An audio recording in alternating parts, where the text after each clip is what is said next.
What's going on? It's Justeeni here. We're here with a bullet tournament. That's right. They brought back Lake's bullet. This surprised me too. I thought it died, and I was very sad. But oh my goodness, there's a Lake's bullet tournament, and I had to do it. I had to do it for the content. If you guys want to play in any bullet tournament, you guys actually, do you guys even know what bullet is? So bullet is basically mirror match. Both tribes are the same. 1v1 on a tiny map. This time it's Lakes. And the hosting player skips turn 0 to kind of make things balanced. These tournaments are very fun, very fast, action-packed. They tend to be pretty quick as well, so it's easy to make time for. They happen once a month. If you guys want to join them, go to the Polychampion server. I'll have the link in the description. You can hop on the next bullet tournament. But yeah, here's my run through. The first Lakes bullet tournament in like a few months. There's been like barely any. But yeah, first round, Chin-Chi. Also, this is the first time Bullet's been in version 114. So that extra starting star is going to make for some very different gameplay. So I skip my turn 0 because I'm hosting and go for that immediate workshop. I really like this opening. Really works when hosting with Chin.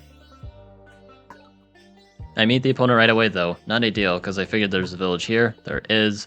But I can go archery. I'm not getting the village, but neither are you. This is classic Bullet struts. They have riding though. Very surprising. But yeah, they're not getting that village. Neither of us are. I'm sticking to 2 cities. There's a ruin here. There might be a village here, possibly. I see those shorelines. But I can just start to develop at this point. And just... Oh, but they step on the ruin. This is actually a big mistake because this is on a force tile. Now I'm going to be able to take the ruin away. I get the lighthouse. Now are they going to take advantage of this moment? Step on the village, distract? This would be the correct play there. But unfortunately, the opponent decides they capture. They run away. I get a vet sword, forestry. Upgrade my capital. And I've got plenty of archers to defend this village for sure now. My economy is looking beautiful. And I'm a really big fan of how things are going. Now, I was doing some scorecarding. I know the opponent is up cities, but despite that, I really like this position. I have actually taken what looks to be the 3rd ruin. I've taken 2 ruins already. This is the 3rd, yeah. So I have the ruin advantage here with this spawn, despite the city disadvantage. And I get a farming ruin, not bad, but not too great either. I go ahead and border growth, saving this juicy forge spot. And I'm just going to be able to advance. They disband everything. I sure wonder what they're getting. I think you guys can figure out why would you disband all your units. It's kind of weird in general. But this is round 1. You're not always going to get like the crazy opponents. This person actually is a very new player to Bullet. So I just get an Explorer. And there's the Knight. But they don't have any chain. Things happen. And I win the game. But on to round 2 now. We'll see how things go. I'll go ahead and cut to that match. Alright, so yeah, now we've got Yadek. And just a reminder of how these tournaments go. It's a double elimination. So you lose twice, you're out. All these games are just best of 1, really fast-paced single sets. And yeah, second game against Borsch. Bit more of an experienced Bullet player. He knows what he's doing. But not a lot of people know what they're doing in Lakes Bullet. It's a completely different arena. We'll see how things go. I'm not hosting, so I can do stuff on turn 0. I go for that turn 0 upgrade with the lighthouse spawn. Now, one thing you will remember with Bullet, maybe, is on these quadrant-based maps like Lakes, when you have the lighthouse spawn, it's always north. So the great thing about lighthouse spawn is you get the lighthouse, but the disadvantage is if the opponent understands how these maps work, they know that you're in the north. And I know that they are in one of 3 locations. They're either right here, or right here, or sorry,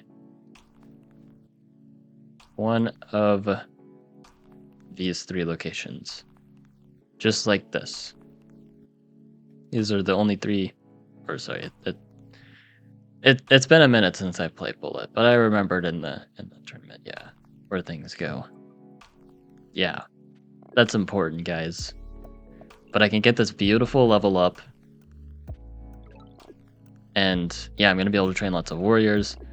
Everything's lovely. This city in the middle I know is going to be contested, but I have a lot of warriors ready. Sure enough, Borsch is right there. ready to strike, but I'm ready to strike back. And I can road everything. Get my rider going now. They attack again, and yeah, I'm gonna be able to take him off. But I see a nice trick here. I take with the 5 HP warrior. Why would I do this? This warrior is gonna get kicked off. This makes no sense. And sure enough, they hit this warrior as well. So if I use this rider and this warrior, it's only gonna be 5 HP. Except it won't. See that? Let me use a different color. 2 out of 3 kills. That was the plan. I needed that 5 HP warrior to distract. If I killed with the 10 HP, they would have killed the 10 HP back because that's the main threat, the one on the village. But because of that little trick, veterancy hit this village now, and I'm keeping this. They just cannot defend. Get a beautiful explorer here. Honestly, if I wanted to be extra sure, possibly a misplay. If they have 2 units, they could kick me off. But it's very rough. I can strike back. But I could have actually placed a road and roaded this rider all the way to kill this warrior, just to really be sure. But then it's a little sketchy with the village situation. It might still be the better play regardless. But yeah, the opponent's still just spamming warriors. They placed a lot of roads instead. And yeah, they do manage to kick me off just barely. But I'm ready with the attack. Once again, stepping on 2 villages at once. I know that they only have 2 units here, surely. So they kick me off that. And yes, only 2 units. Now, bridge play. That's right, bridge for the content.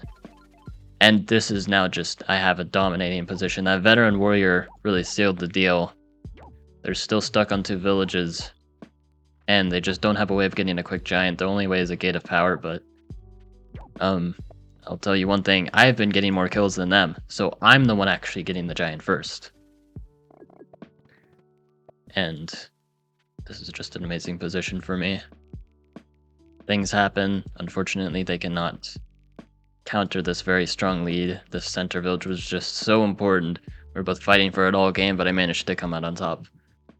And that's round 2. Now on to round 3. Got to that match. Alright, now we're on to the real meat and potatoes, peanut butter jelly, whatever things go well together. Yeah, we're against Cloud Glider, who is really good at bullet. This is our first like really scary bullet opponent. Round 3, using Katsali. And we have a pretty interesting spawn here, so again, check the starting score. They don't have a lighthouse spawn. Remember what that means? I was just talking about. If you have a lighthouse spawn, it's always north. Right here. If there's no lighthouse spawn, either right here or right here. So I know they're in one of these 2 spots. But there's some more info you can get out of here as well.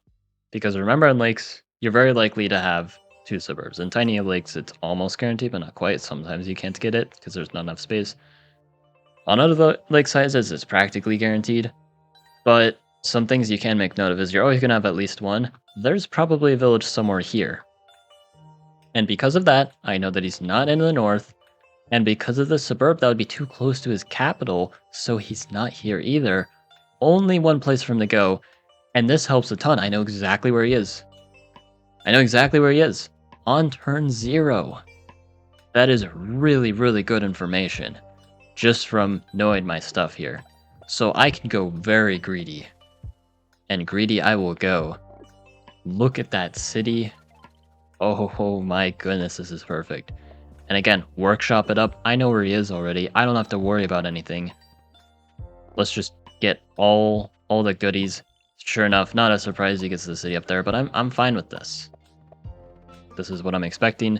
I have the means of just getting a very early giant.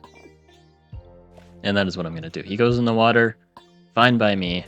Get a vet sword. Now these are usually amazing, but against Katsali it's actually less so because of the defenders. Pop Rune is insane here though. And I can get my first giant on turn 6.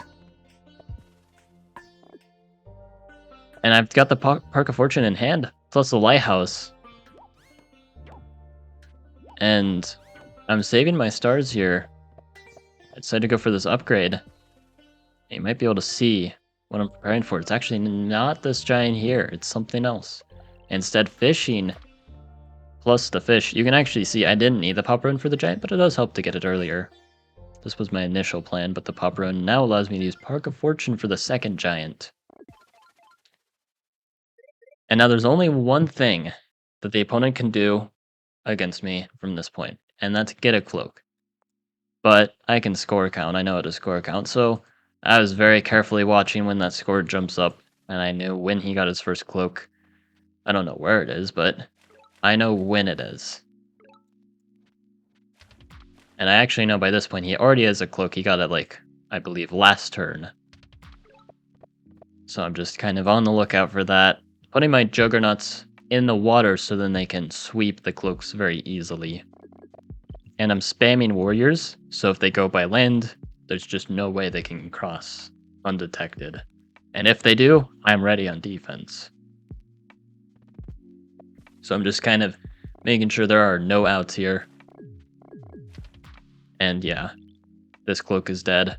I actually saw the landing animation on this cloak. It doesn't show in the replay, maybe because they either fixed it or because replays are different. But I actually saw the cloak land on this ruin. But either way, I would have noticed it there because the warrior moves and it was going to move there anyway. So technically it didn't affect anything, but kind of an interesting bug. I think it was streamed on Polychampion, so you can actually see the bug there where the landing animation of the cloak was there. But either way, it's dead. It is not long for this world. And this capital is not long for this world either. I have 3 giants, and they have none. And that is it. Cloud Glider is sent down to the loser's bracket. I might meet him again, but I might not. But I have won. This was the winner's final, so I'm going to be in the grand finals now for round 4. So I'll go ahead and cut to that match. All right, grand finals. This time against Pugs. It's Pugs. He's got a Steam name that's interesting. But yeah, I'm against Pugs, who actually managed to beat Cloud Glider in the losers final. So yeah, we're playing Aquarion on Lakes, which is actually like my favorite Lakes bullet. It's so fun.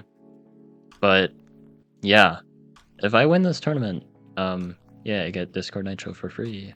Awesome stuff. There's not too much prizes involved, but there is bragging rights, and I get to say I've won 3 out of 4 of the tournaments I've entered because I've only lost 1, and it was actually a Lakes bullet tournament of all things. I need to win 1 of each bullet, right? I've won a Tri-Lanes bullet, I've won a Pangea bullet. I need to win a Lakes bullet, and I can lose once because I haven't lost yet.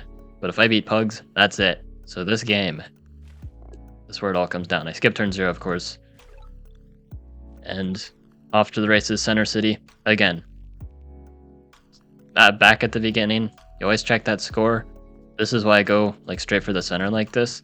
I know Pugs is not here. So my thought process is if I go for the center, if it's contested, dip north, there's villages, most likely. There better be villages there. Like, no matter where Pugs is, either here or here, I want to stop him from getting the center, and I want to get there myself. And another thing is we'll kind of keep these here, and we'll play this out a little bit. This village placement's very important. This actually allows me to already deduce exactly where Pugs is because he cannot be here anymore. This would be too close to this capital spawn, so he must be here again. That deduction is super, super important because I know where he is on turn 2. And I already know how to play things out. I'm not surprised at all by this early meet. I step on the village because I know he can't take this village. And I'm just going to hang on to it. And that's going to be that. He can hit me. That's fine. He can go ahead and swipe this with the 10 HP. That's fine. Now this is a pretty bad village because the resources kind of suck. I go for org. Fishing was a consideration. Fishing leads into aquaculture, also leads into marine life and navigation, which is actually really good on these tiny maps because if you can get any amount of starfish, suddenly you're getting jellies, which are super good in these tight areas. You know, they just get tons of value. But we just go with the good old riding, and there is a village up here. Sure enough, I go for the lighthouse. I was hoping to find some ruins as well, just scavenging a little bit. It's a tiny map, so there's 4 ruins on the map. They're usually on the edges, because the villages are going to be near the middle.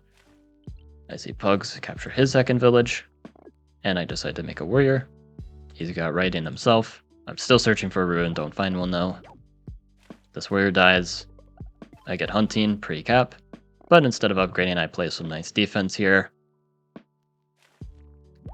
And this defense comes in handy. He goes for the siege, but unfortunately it's just not working here. He resigns on the spot. A bit of an anticlimactic way to end, but understandably so. His spawn's kind of bad. I mean, he did kind of misplay it, I will say. Yeah, there was still some play, but it's not exactly easy to find that sort of thing. Bullet is a lot more difficult than it looks, especially since it's a live game. But yes, I managed to win, totally undefeated. Some luck involved, but you guys should join Bullet Tournament. You gotta humble me or something. Or just play for fun. These are very fun to just do every now and then. This was the first Bullet Tournament I did in like months, and it's a great time. But yeah, hope you guys enjoyed. Like and sub, and have a good one.